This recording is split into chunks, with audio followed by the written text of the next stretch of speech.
The concept of anger, I think we have to think about the phases of anger. There are three phases of anger. One is somebody provokes me. I feel angry, okay? I don't have any control over that, right? Then there's the phase of anger of how do I react to it, right? Do I walk away? Do I respond? Do I punch the guy in the face? Do I call him with some nasty name? That's my reaction to anger. And then the other thing is, okay, I didn't have any choice to feeling angry when I was provoked. How long am I going to hold on to that anger? An hour? A day? 22 years? Right? So in order to keep things straight, I give these three phases three different names. The feeling of anger, I call anger. The reaction to anger, I call rage. And the hanging on to the anger is called resentment. Right? And then if you clarify it, I say, okay, I can do nothing about my feeling of anger other than perhaps take some things in perspective. Right? One of my father's teachings that helped me a great deal was that when somebody did something to my father which should have provoked anger, my father would say, you know, what he did was so foolish. If he only knew how foolish it was what he did, he wouldn't have done it. So, you know, I feel sorry for that person for being such a fool. But if you feel sorry for a person, how can you be angry at him? You know, I feel pity for him. Pity and anger doesn't go together. But nevertheless, I can't control how I feel when provoked, but I certainly can control what my reaction is going to be. And finally, how long do I hang on to the resentments?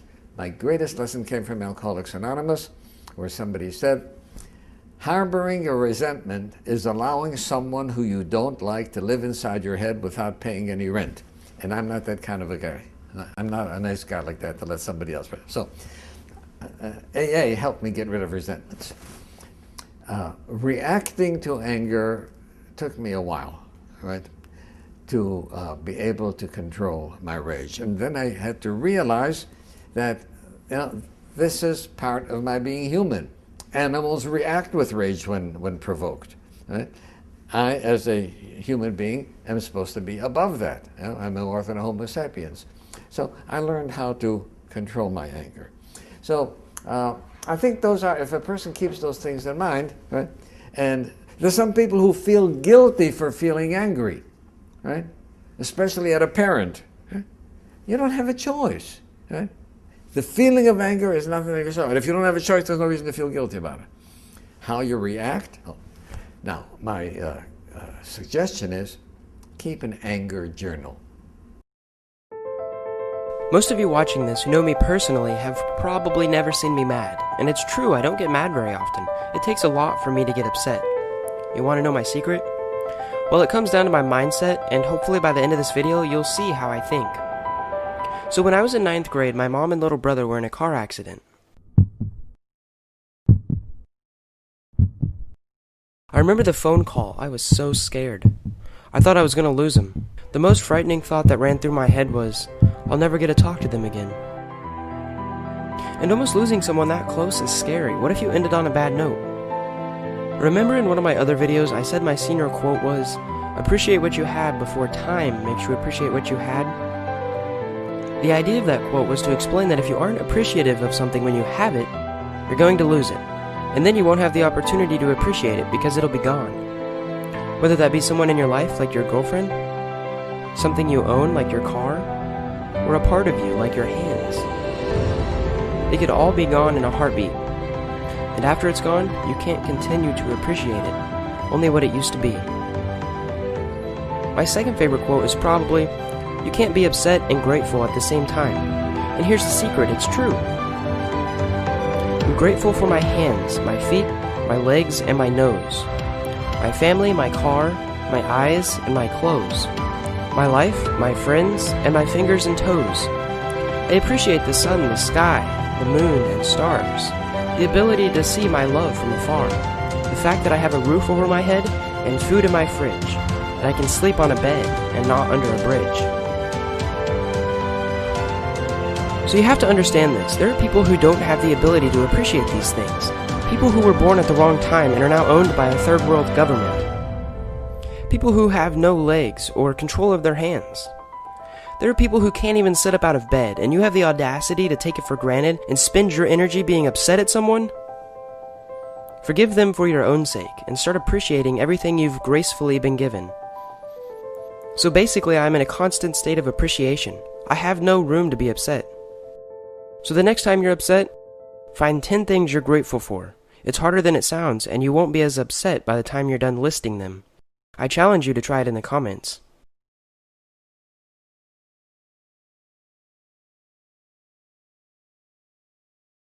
Are you compelled to be here, or are you here voluntarily? Oh, thank you. Because I have spoken to conscripted people also. I have spoken in the prisons, I have spoken in many places. So you're here willingly. You're doing something willingly is the fundamental of your joy, isn't it so? Hello? However simple or stupid or idiotic activity it is, I am doing something willingly, makes a world of difference, isn't it so? Hello? Yes. The difference between heaven and hell is just this: you're doing something willingly, that's your heaven. You're doing something unwillingly, that's your hell. We have already taken on attitudes, what we like and what we don't like. I like this person, I don't like this person. Now with this person I will do things willingly, with this person I'll do things unwillingly. This may be two people, two aspects of life, two communities, two nations, two many things. This I will do willingly, this I do unwillingly. This means I've decided in my mind, this is good, this is bad. When I hear even on national news channels, good guys and bad guys, it just… once you have this kind of thing, you are going to be disastrous to the planet, it's just a question of time. The moment you decide, this is a good person, this is a bad person, this has gone deep into American society. No, there are no good people and bad people. Everybody is oscillating between the two. If you create a very pleasant, wonderful atmosphere, everybody behaves wonderfully. If you create an unpleasant atmosphere, a whole lot of people act nasty. Yes or no? There are joyful people and miserable people, but there are no good people and bad people. That's big.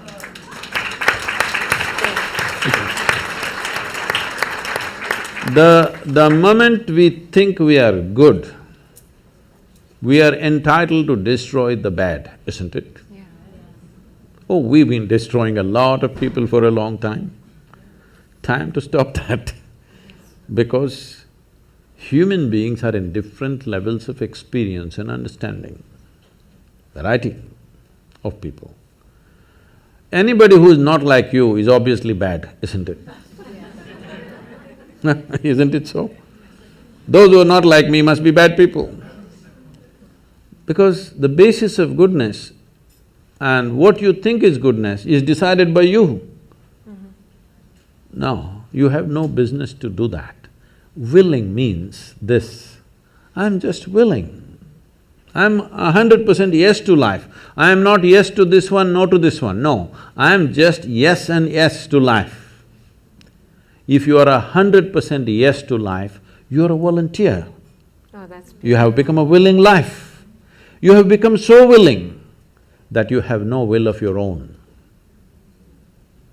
People ask me, Sadhguru, how do you operate with all these people? All kinds of horrible questions they're asking, they're doing this, they're doing that. I said, my life is not about them, it's about me. It's about how I am. It's about me. It doesn't matter how they are, that's their choice. But how I am is my choice, this is my way. No matter what they do, I'm like this. Because I have not given that freedom to anybody, that somebody can freak me, somebody can make me angry, somebody can make me happy, somebody can make me unhappy. These privileges I kept to myself. It's time you do that too. Because if somebody else can decide what can happen within you right now, isn't this the ultimate slavery? Huh? Isn't this? Someone else can decide what should happen within you. What happens around you, of course, so many people decide. What happens around us is not 100% ours. But what happens within me must be my making, isn't it? Right now, just about anybody can freak anybody because they're not volunteers, they're unwilling. Volunteering means you have no will of your own, you can do whatever is needed. You know, we are a volunteer organization, this means all kinds of people. Most of them are not qualified for the jobs that they're doing. And I cannot fire them because they're volunteers.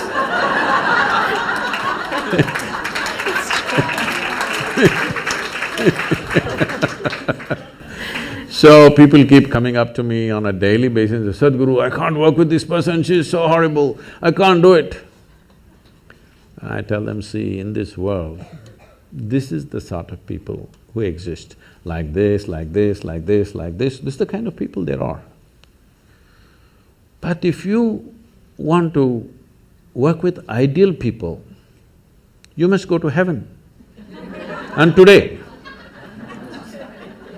Today. But if you think what you're doing is very significant, you must learn to work with all these horrible people. This is how the world is. If you think what you're doing is very significant, you learn to work with all kinds of people. You will see horrible people will do wonderful things. Yes? Yes, yes. But if you want to work with ideal people, you won't find any. I haven't found one yet. All kinds of mixed bags. Yes. But if you are willing that you are not yes and no, yes to one, no to another, you're simply one big yes, you will find a way.